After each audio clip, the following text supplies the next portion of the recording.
Are we now? We're Let's see let's now record. we're recording. Yeah, see, Let's that's a good idea. record. Now that you gave away the secret Yeah. before we started recording, let's try and recreate the magic.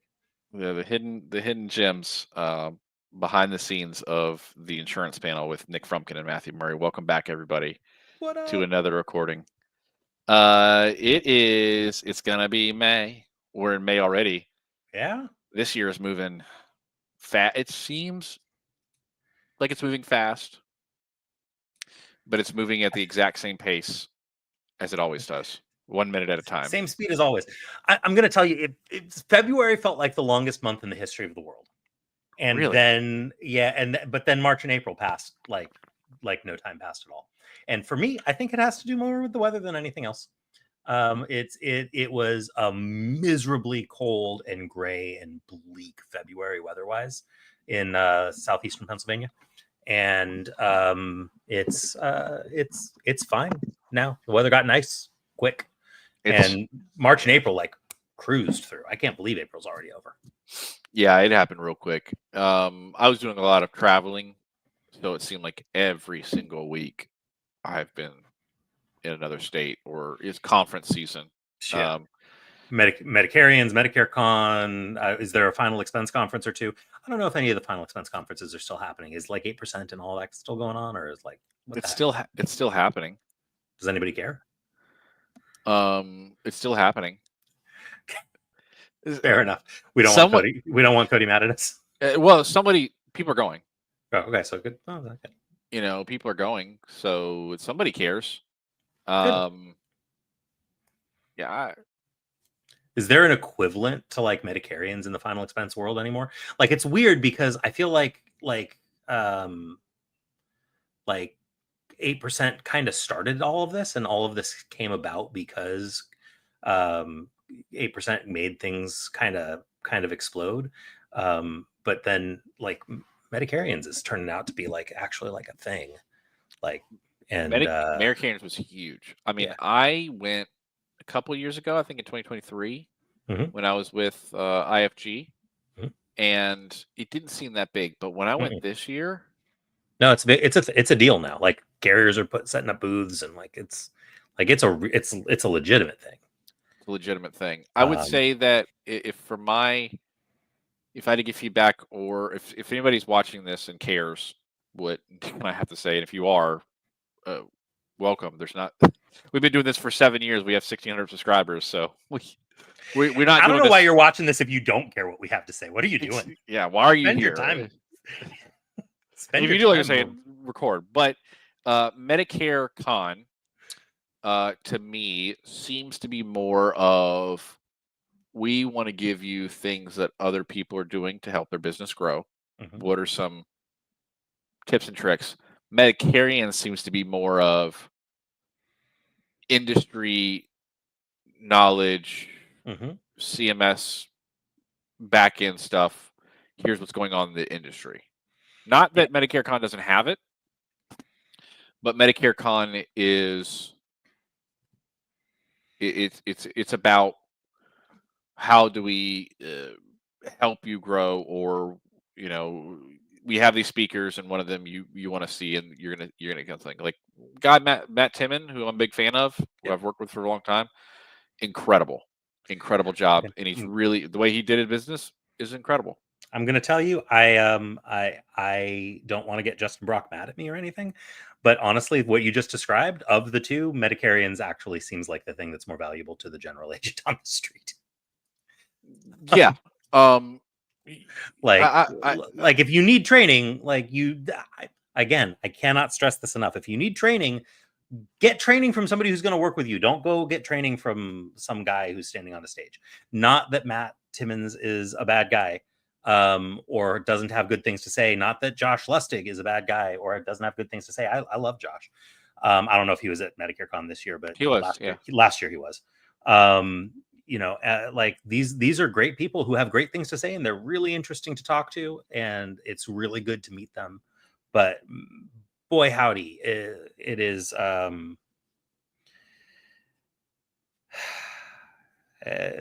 This is not what I wanted to talk about today. Yeah, let's get off this subject.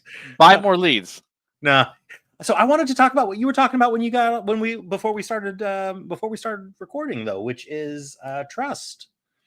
Going out and seeing the people and talking to them for about 10 minutes and getting them to give you their birthday, social security number, and checking account. How do you Yeah. build that trust? I feel like that's the thing.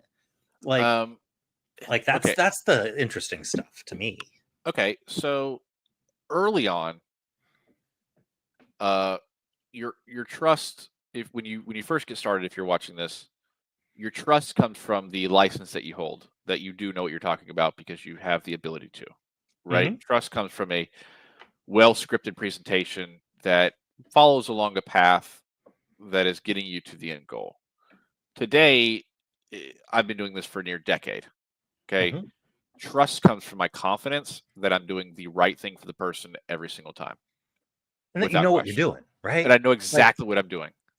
that's because when we talk to agents, um, that's like the thing that is the missing piece for so many people. You have agents who do all of this weird gimmicky stuff to build rapport.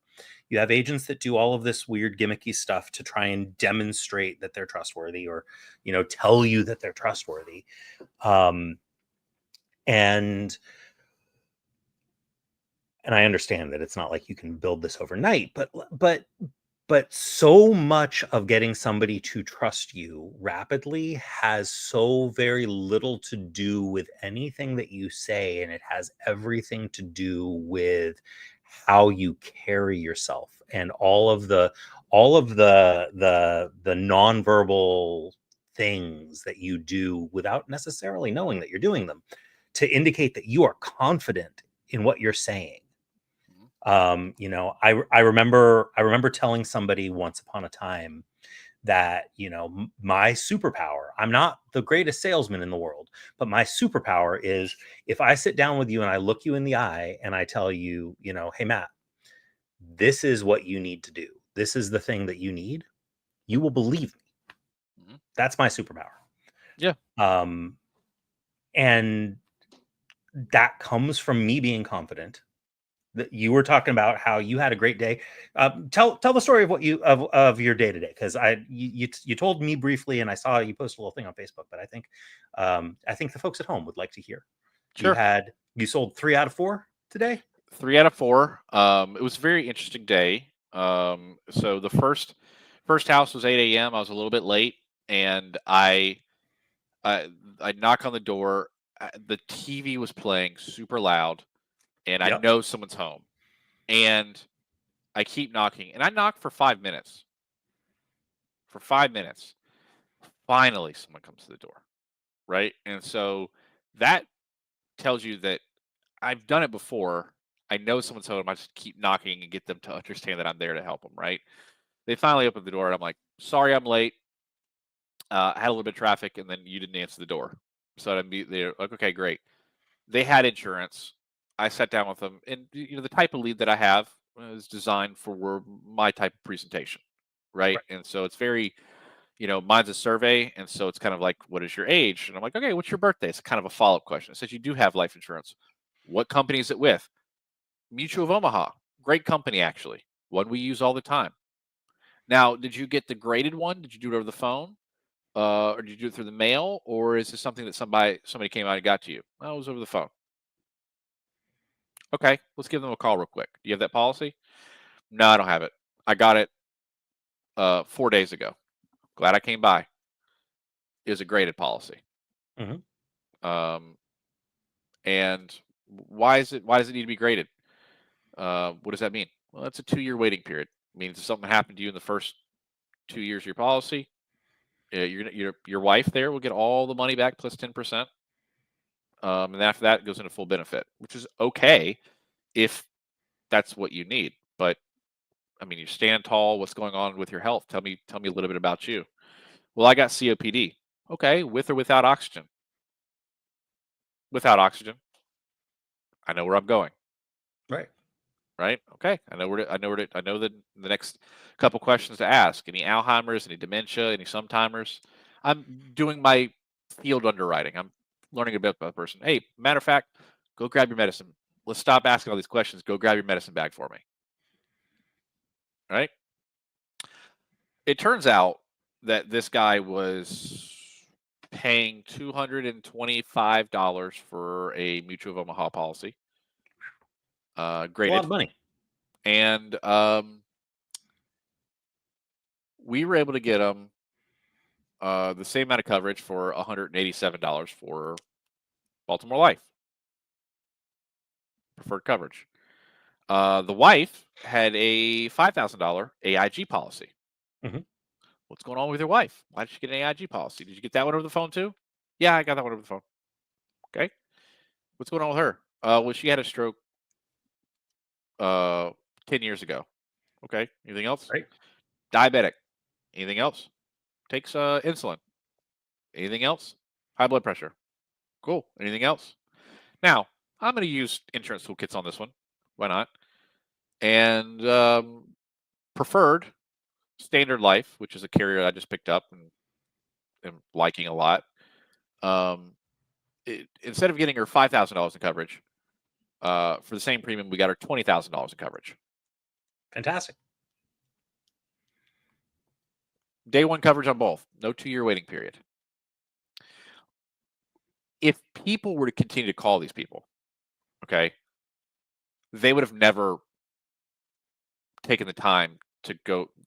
The agents over the phone do not take the time to figure out what's going on with the other people's policies. No. They're trying to replace it based on price. They're not doing proper underwriting. They're not asking.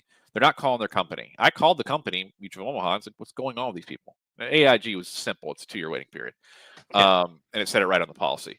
But then I drive a little bit. My second one, I was late to, and the lady was well studied in insurance. It was a pretty quick appointment. I'm like, "Are you just, what's the play here? Are you just shopping for coverage? Are you trying to maximize what you're trying to get more? What's going on with you?" She was like, "I'm just trying to see if there's anything better." And I'm like, "Got to be honest with you. If you got this 4 or 5 years ago, the chances are you're not going to get anything better."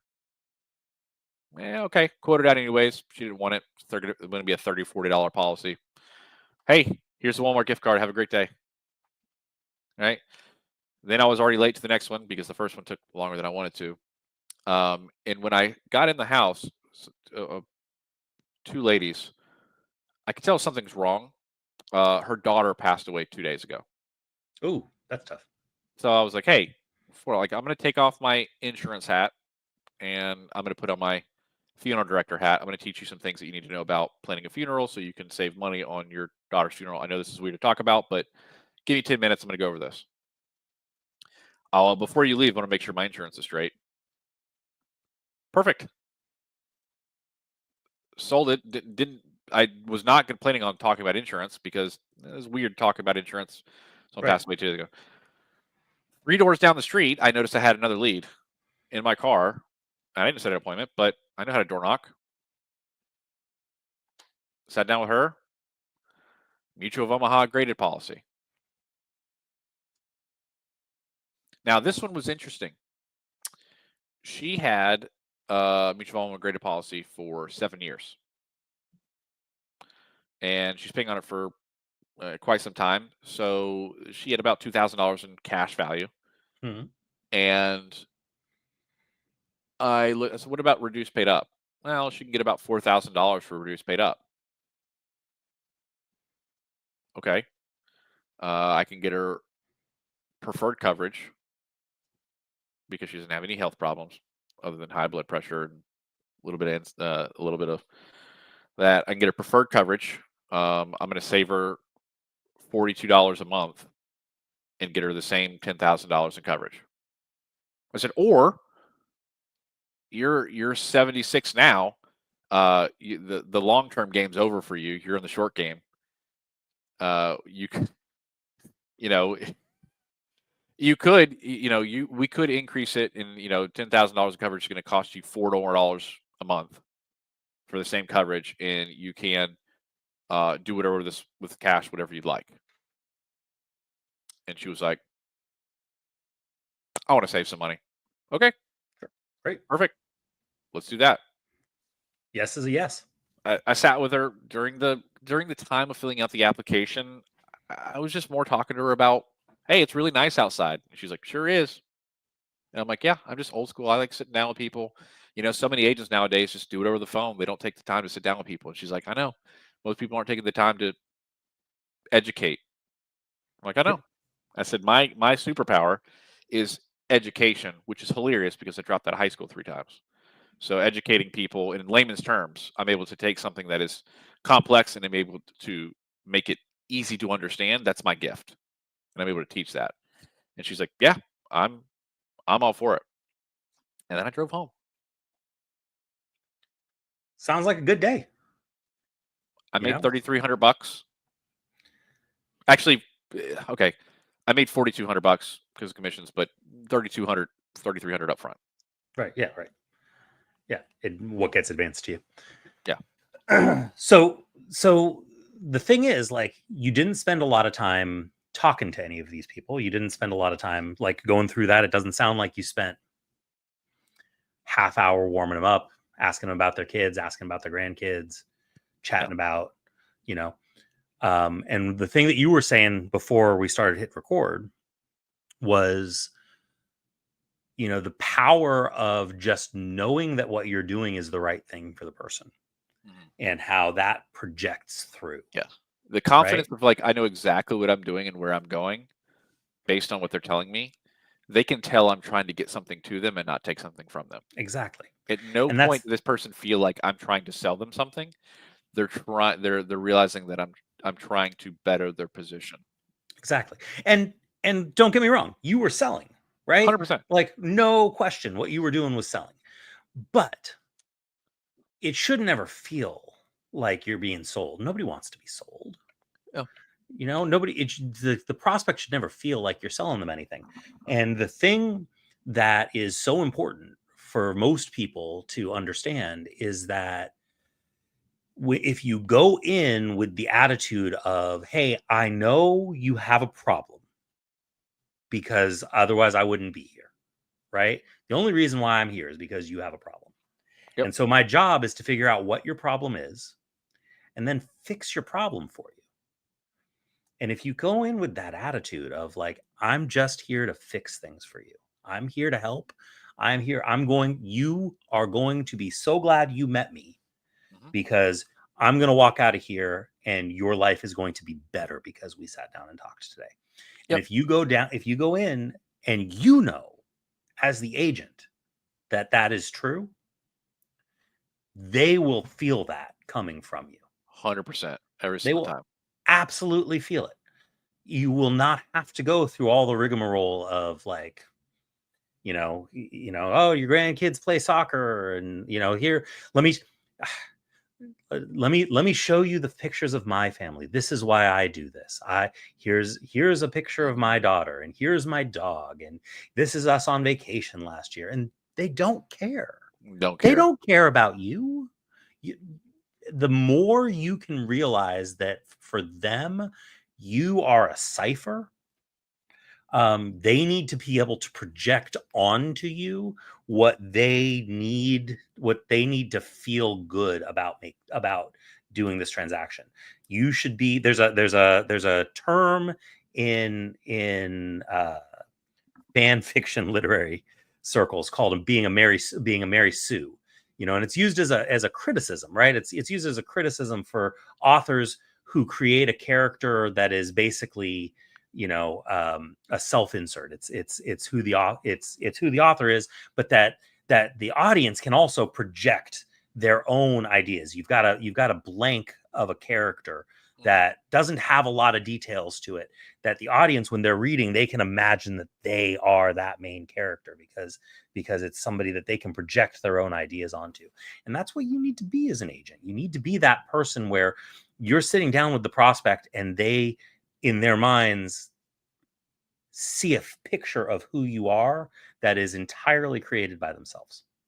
That you've allowed them to come to positive conclusions about who you are without you needing to tell them anything. Yeah. So I'm gonna mess up this quote. Yeah. But have you heard of the guy Alex Hormozi? Yeah. Okay. so semi okay fan about the guy. It's now he just talks about how much money he's made and it just perpetuates and blah blah blah Yeah. blah because this whole thing, right? But he said something. Real self confidence is giving the world irrefutable evidence that you are who you say you are. Sure. Yeah, that's great. It's just I am here and I'm going to be me, and you get to make your judgment on that. Yeah. And Well, and so this is why, like, people kind of make fun of me sometimes because I spend a lot of time talking to agents about, like, you need to make sure you're dressing appropriately. You need to look the part. You need to do things like you should have ID badges on you, and you should have some form of a briefcase, and you should have presentation materials and brochures, and you should have all of the things that people would expect you to have if you were a professional. Yep. Right? You should look to anybody walking down the street that you are some kind of white collar professional. Because you want people to project their own opinions onto you. Right? you want to look like the insurance man. Yeah, you want to look like, well, and like the positive insurance man, not the scumbag insurance man. Yeah. Because people know of both. Right? People know the scumbag insurance man. You don't want to accidentally trip yourself into looking and acting like the scumbag insurance man. Yeah. You want to look like, clean, well put together, confident, upbeat, happy, the guy that's going around and helping people out all day long, and you are a professional who knows your job. When you know what their medications do, when they say that they take lisinopril, you can say, oh yeah, for your high blood pressure. And when they say, they take gabapentin, you can say, oh, are you a diabetic? And you can, because it might mean they have diabetic neuropathy. You have the ability, you have that know-how to exactly what's going present to yourself. happen and how it's going to work at all times. Right. And so, yeah, you can walk into somebody's house. They've never met you. Maybe they didn't know you were coming by. It's a door knock. You show them a card that they'd filled out, and they say, okay, come on in. You sit down and say, Mildred, why don't you go grab your checkbook? And she says, okay, and writes you a check. Right? Like, the whole process can take maybe 10 minutes. Yeah. If you do it right, if you have all of the intangible stuff done correctly right off the top, it doesn't take very much time. They know why you're there, right? You are not the first insurance person that they've spoken to. And you will not be the last. I guarantee you that. So all you need to do is cut through the BS and get to the part that they care about and prove that you are the person to solve their problems. And you will never do that by the words that you say. It's never going to be the words that you say that do that. It is going to be the way you carry yourself and the actions that you take that get you there. That's it. It's pure. I've done it so many times that I know it can't be another way. Insurance is a puzzle to me, right? And so every situation is a little bit different. And how do I make this puzzle work? And being able to put that puzzle together in real time for those people where it's easy to understand is what people want. Yeah. Yeah, just keeping things very simple, making sure that they understand what's happening. It's not that complicated. No, it's really not. It's really not. I even had on the first appointment, had someone come by after and like, who's that? I'm like, oh, that's my new insurance man. And she's like, you sell insurance? I was like, yep. And she's like, let me get your number. Okay. Right. She's like, you're in this area? And you're like, yeah. She's like, I gotta get some. My mom's 83. You got anything for her? Absolutely. Yeah, of course. No issues. Oh, okay. I'll give you a call. She probably won't. But no, she wanted to, that guy was so confident in what I just did for him. That's the insurance man. that's who everybody should be aspiring to be. When you're out there, Um, so many, so yeah, I've told you this before. More agents blow sales than they make sales. So many agents um, try to do so much and be so smart and like use their salesmanship, um, and you'll end up talking yourself out of the deal, right? You'll end up talking yourself out of it. And here's the other thing, and I brought this up Mhm. before. When you're dealing with senior citizens, the lady said this to me one time.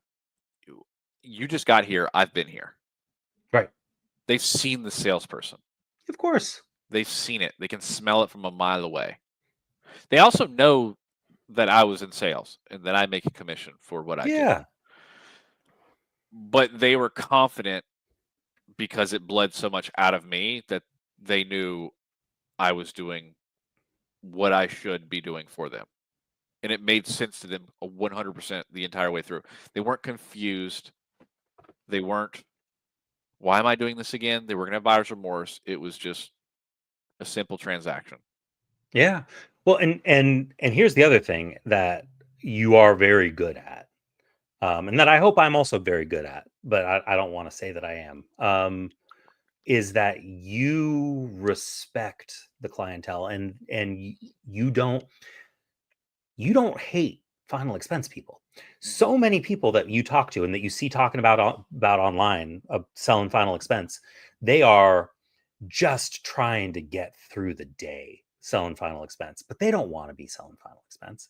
They Yep. hate that they have to go into these houses. They hate that they're dealing with these old people. They hate that they're dealing with poor people. They want to be dealing with the rich folks. They want to be dealing with the young folks.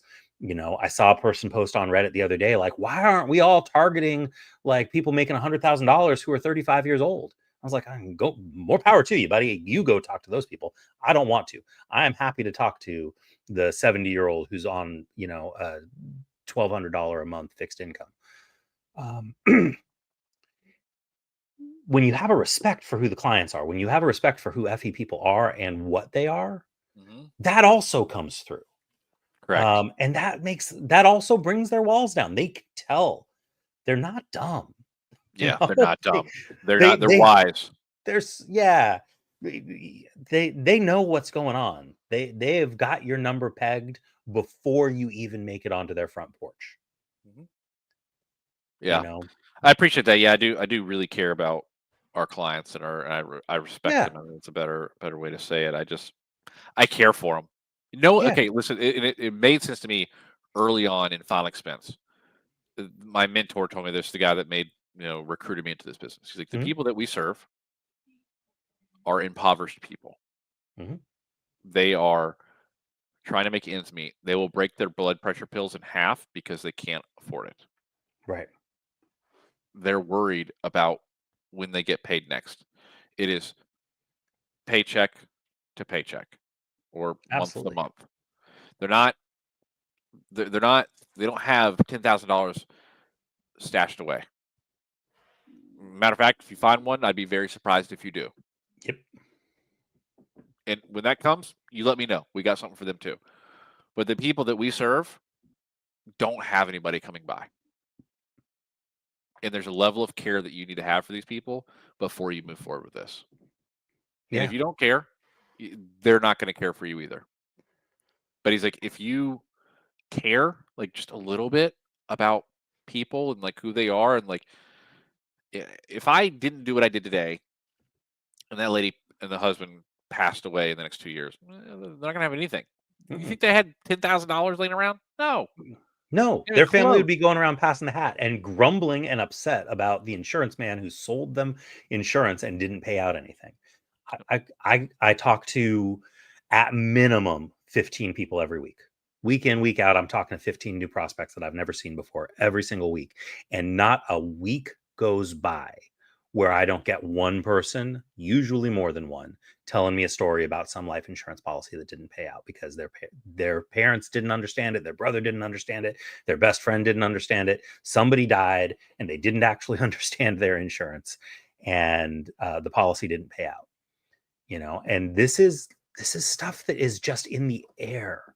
And as younger people, as people who are not in the final expense demographic in any way, shape, or form, we may not necessarily be aware of that going in. We may not be aware of those prejudices that they have against final expense and insurance in general going in. Mhm. But also, there's a recognition of the need, right? The other thing that people tell me every single week, multiple people, week in, week out, is you have to have life insurance. You have to have it.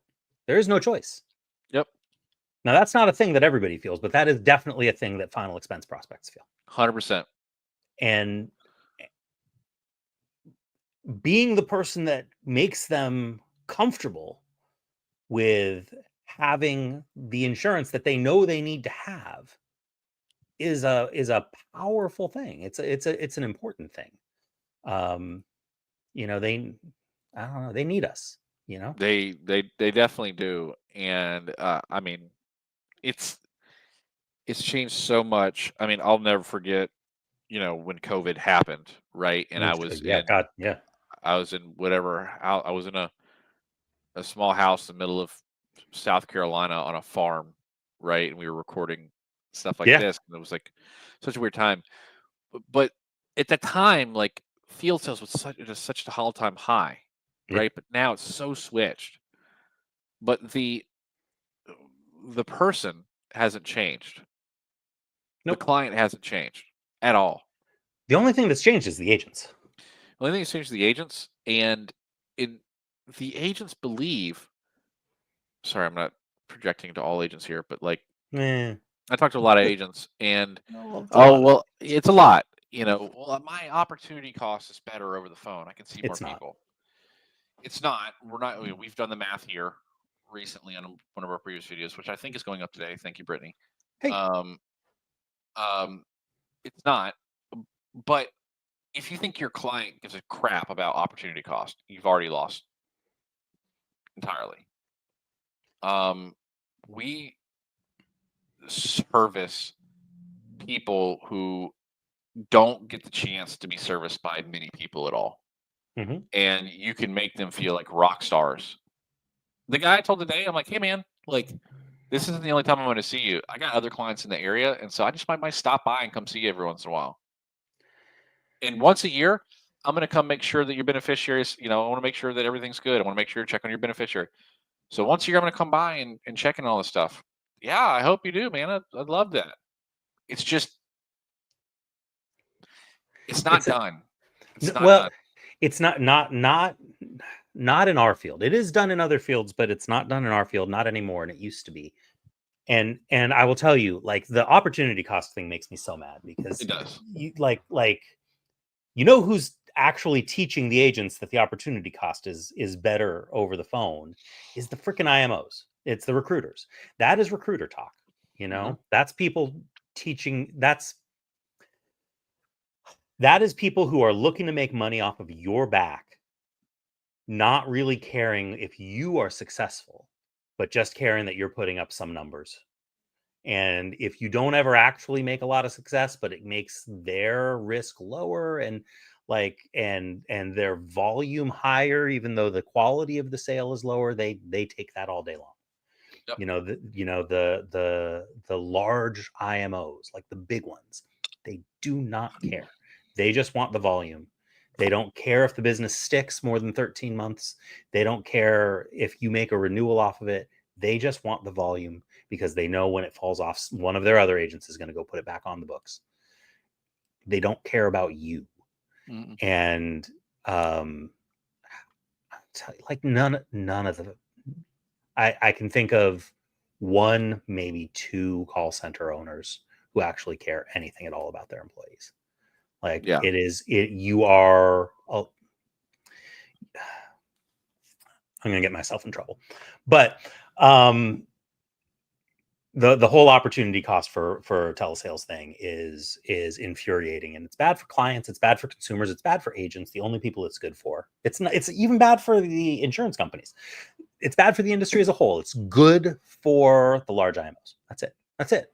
The only people it's good for. And there's people at these large IMOs who are making a lot of money off of you, and you don't even know who they are. You'll have never heard of them. You'll never. You don't have even heard- know they're your upline, Correct. right? They're 2 levels above anybody that you've ever had a chance to talk to. Yeah. Even I'm surprised sometimes. I'm like, who is this person again? Yep. How do I not know this person? Why are they making money here? Yeah. You may think you know who your ultimate upline is, but it is almost never who you think it is. It's probably not Integrity. It's probably not AmeriLife. They're under people, you know? So Rant off. yeah, it's I don't know. It's listen, the industry has changed.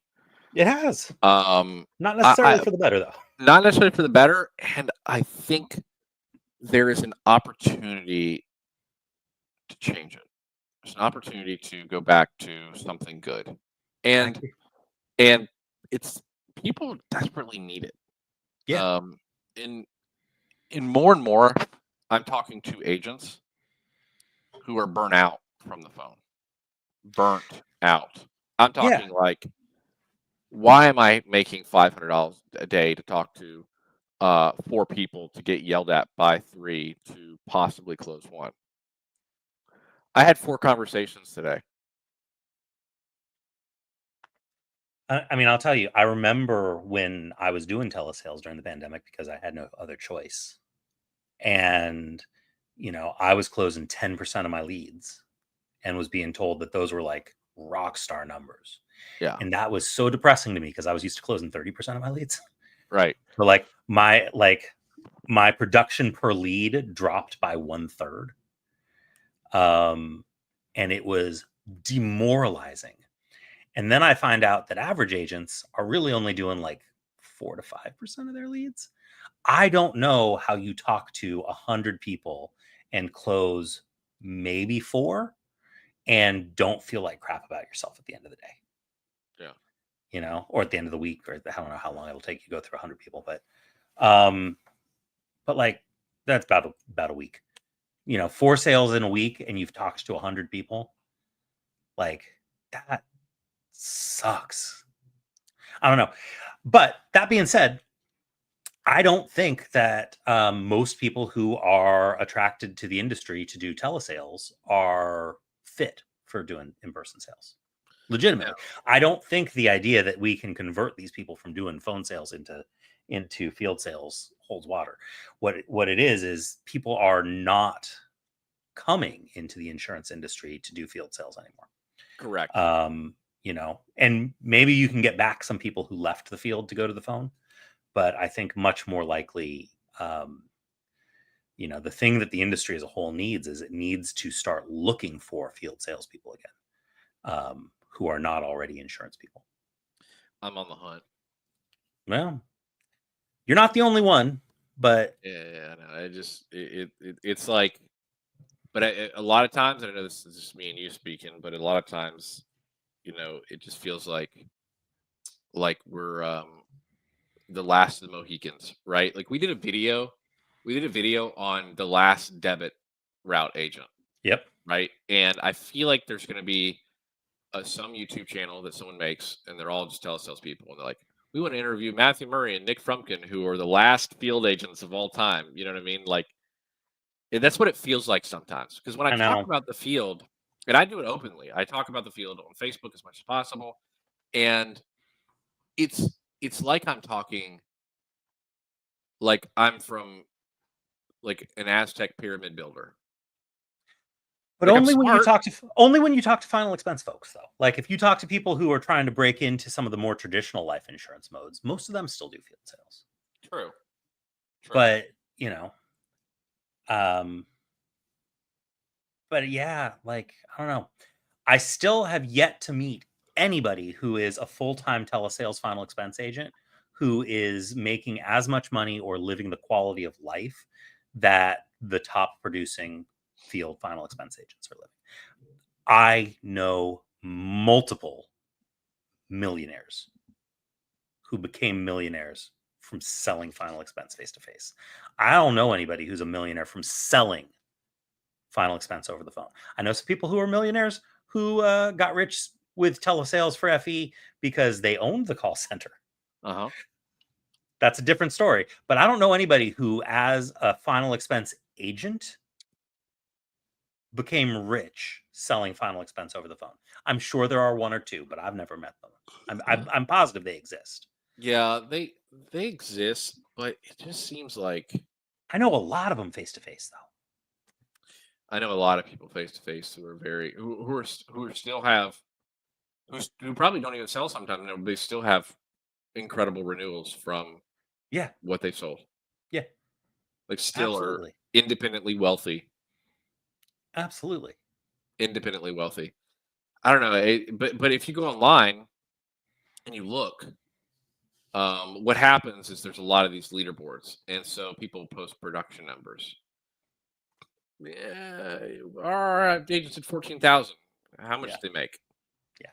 You know, Right. How many leads did they sell? How many how leads much did they need? how You much know fell off? what was the cost per acquisition on those? Like a face-to-face agent doesn't really need to worry about cost per acquisition, but a telesales agent really needs to worry about cost per acquisition if you're covering your own expenses. Like how much fell off? What was your persistency? How much did you actually make? What was your commission rate? You know, are you getting 110% commission on that? You know, are you paying, are you getting, how many leads do you need? Do you need 100 leads a week to make that happen? 200 leads a week to make that happen? Mhm. 300 leads a week to make that happen? How much are 300 leads a week costing you? You know, Yeah, if you're getting them for free, what are you giving up for getting them for free? correct, 100%. I see so many telesales agents right now. I mean, I was just right before we got in here. I get people reach out to me all the time and say, "Hey, like I'm with so and so, and I want to be doing Final Expense telesales," and I go, "Sorry, man, really not my thing. I got somebody for you. I can send to you." Yeah. But he's like, "I want to mention that I'm looking for free leads." I'm like, "Why?" Right. And Yeah. I don't want to have to worry about it. Well, yeah, you're giving it up. Yeah. You're giving it up. Free leads don't exist. Nobody gets free leads. There are no free leads anywhere. You are paying for them one way or another. Yeah. But like I was talking to, so somebody hit me up on Reddit.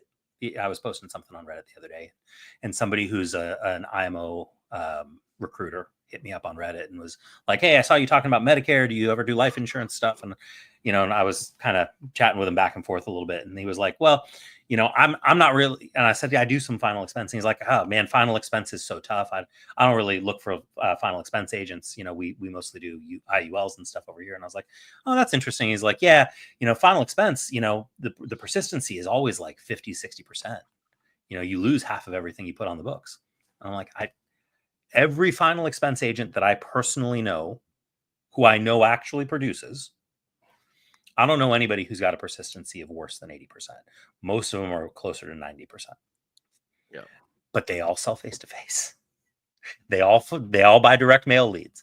They all work full time. They're all in the field, full time. They're not dabbling in it. A little bit here, a little bit there. It doesn't have to be, right? It is not a fait accompli that if you sell Final Expense, you're going to lose 40% of your business.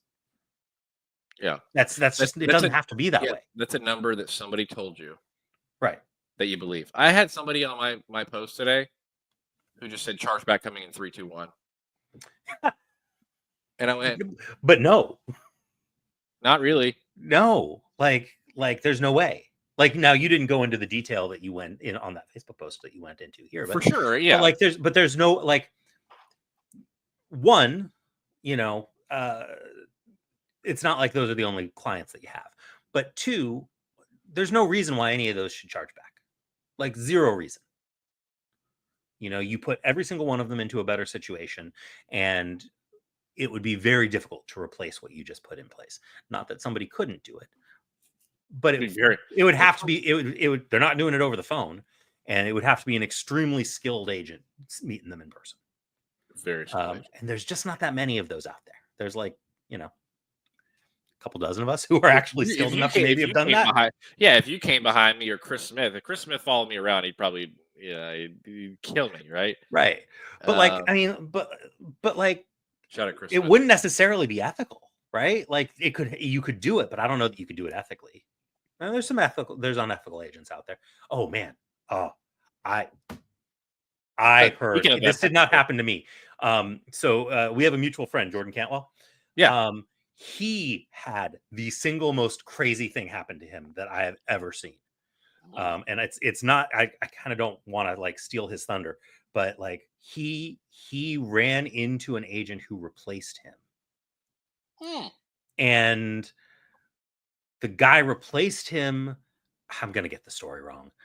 The guy replaced him, but then he took his bank account information and made him the payer on somebody else's policy. And he made himself the owner on this new person's policy. And it was this whole weird Ponzi scheme of like, he had all of these seniors paying for each other's policies and he was the owner on all of them. It was completely insane. Like actual like criminal fraud. So and like police are apparently going to be getting involved. Like, that's crazy. Like American Amicable was called and they were like, oh, this is what's happening. And this is actually like very serious. We are going to be sending this to our compliance department and contacting the police. Like it is like blatant criminal activity that happened. And I absolutely told the story wrong. And at some point, maybe we can get Jordan on here and he can tell that actual story. Yeah. It is the most insane story that I've ever heard. And it is much better when he tells it. But there are people out there who are doing absolutely crazy criminal stuff. But most people aren't. Most of us are good people. You just need to prove that you're one of the good ones. It's really not hard. Just be good. The thing is like, okay, you hold your insurance license. You literally have the ability to do this properly, and people just want to buy it from somebody good. Yeah. And they're okay with you being an agent. They're okay with you making money. They're okay with you making renewals. They're okay with that. And you're going to live like an incredible life, financially stable, free, right? Like you can do things, and still people decide to try to go about it the weird way. Yeah. I don't know. It just doesn't make sense to me. I'm like, guys, you have your license. Like you passed a test in order to say you know enough about this stuff to do it right. So do it right. Yeah. And I think Josh Lustig said this in one of his things. The people that we serve have what we need. So just don't screw it up. Yeah. Right. Don't screw it up. That's all you need to do. Going back to the trust thing at the beginning of it, like, almost all of these are going to be laydowns if you don't screw it up. Right? They sent in a lead card, for God's sake. They know you want to come. They asked somebody to come out and talk to them about insurance. All my leads today were Walmart gift card leads. You know how many people asked about the Walmart gift card? I bet you none. None. I had to go, oh, by the way, my favorite part about my job. Here's a gift card. Which one do you want? Yep. They're like, oh, Walmart gift card. I'm like, yep. That's probably why you initially did it, right? But I'm very much glad I came by. And they're like, oh man, I'm so glad. Yeah, Walmart gift card too. Cool. Which one has the most on it? I'm like, I wish I knew. You know what I mean? I'm just the guy that gives them out. Coolest job in the world. They're like, this is great. Thanks. But they didn't say down, well, how do I get to that Walmart gift card? No. That's not why they're sending it in. They're not sending it in for the gift card. They know that when they send it in, they're going to have an insurance agent show up at their front door. They know this. They all know this. Yeah. All right. I think you got to go play volleyball. Yeah. So tonight I have late games at 8:45. So there's in the league we have like a 6:15 because there's a lot of people, and then 8:45. If you suck, go to 8:45s. So my team did bad enough. No, I'm kidding. Sometimes you just get pulled in the 8:45. But I am at 6:00. I do have lessons. I take lessons from a guy that played in like the Nationals, or he like coached Nationals. And you have gotten very serious about this volleyball thing. I have. That's awesome. Actually. Thank you. I, Yeah, I love that for you. I think it's been really good for me, like for my mental health. Yeah. But for me, like, and just I want to explain this, like the guy that's like my coach, right? He played on the national team, but then he coached the national team, Ooh, and he's from nice. Lebanon, and so his skill level is like so far above and beyond what you could even conceive, Right. right? But his mindset is one of a champion because to be on that team, you have to be so good, and your mindset has to be so locked in. And he only makes me pay, and everybody, $150 for 8 lessons that are an hour apiece. Ooh, that is And insane value. Holy it's, cow. and I'm like, dude, you're the worst businessman of all time. Can I give you some tips? Yeah. And he's like, What's he sure. doing? He tells me, but he just happened to land in Wilmington. This guy just Right. happened to land in Wilmington from Lebanon. And he just happened to be in the same area. And I just happened to meet him. And I'm like, I have to spend as much. Now he's leaving in June. And I'm like, I'm going to spend as much time with this guy as possible. Heck yeah. One, for the volleyball lessons, but two, I have the similar mindset of like, there's a winner's mentality. There's like a, Yeah. you gotta do something. And so I let him like push me really hard, and he sees that in me, so he's willing to just keep doing it. But it's such good. It's like the ROI on it is so good because I've had a lot of people say similar things of like, dude, you've gotten like really good at, in the time that you've been playing, I've been playing like a year and a half. Right. I've lost 50 pounds. No. I got a lot more vitamin D. I'm out in the sun a lot more. Absolutely. And I enjoy it. It's like something I look forward to. I didn't really have that before. Yeah.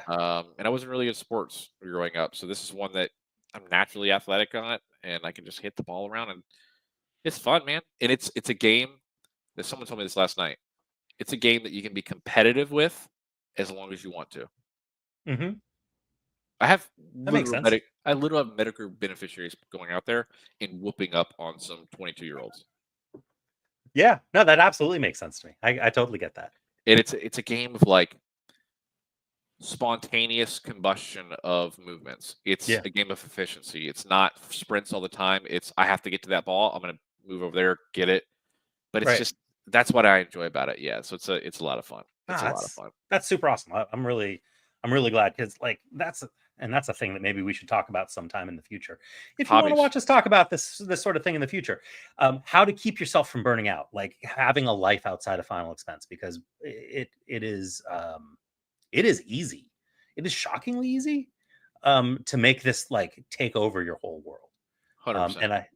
And I know a whole bunch of people that we know have at various points in their lives let it take over their whole world. And man, having that work-life balance, having those things that you're looking forward to like that is so big. Like yeah, I burnt myself out yeah, easily.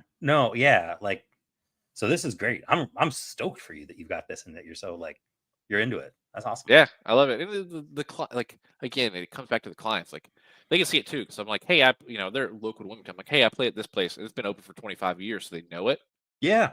right? And they're like, oh, you play there? I'm like, yeah, I play there all the time. Blah blah blah. It's just they're like, oh, cool. Maybe I'll see you out there sometimes. Sure. Another huge benefit on being like a local person, right? God, Like dude, local's the way to go, man. Like, yeah. I don't know how to explain it to anybody that's may haven't- watch this. If you haven't done it, I know Just it go doesn't out. make it. I'm sure the telesales people who are working nationally are listening to this, if they're listening to this, but like would be listening to this and being like, these guys are nuts. But it's different, man. It's different. 4 conversations, $3,000. One day, half a day, right? really half a day. Like a relaxing Friday, and you walked home with $3,000 in your pocket, and that's not like it was an unusual, crazy day either, right? Like that's not like a. Anyway. Yeah. Anyways, we're repeating ourselves at this point. Yeah, let's repeat ourselves again. Go buy leads. Go buy leads. Or more leads. Go buy them and subscribe and comment. And commenting is important. Please comment, people. Comment is very what your important. hobby is outside of insurance. Oh, good call. So we know what you like, and we can talk about it on the next video. Love that. Hobby episode. Guys. See ya.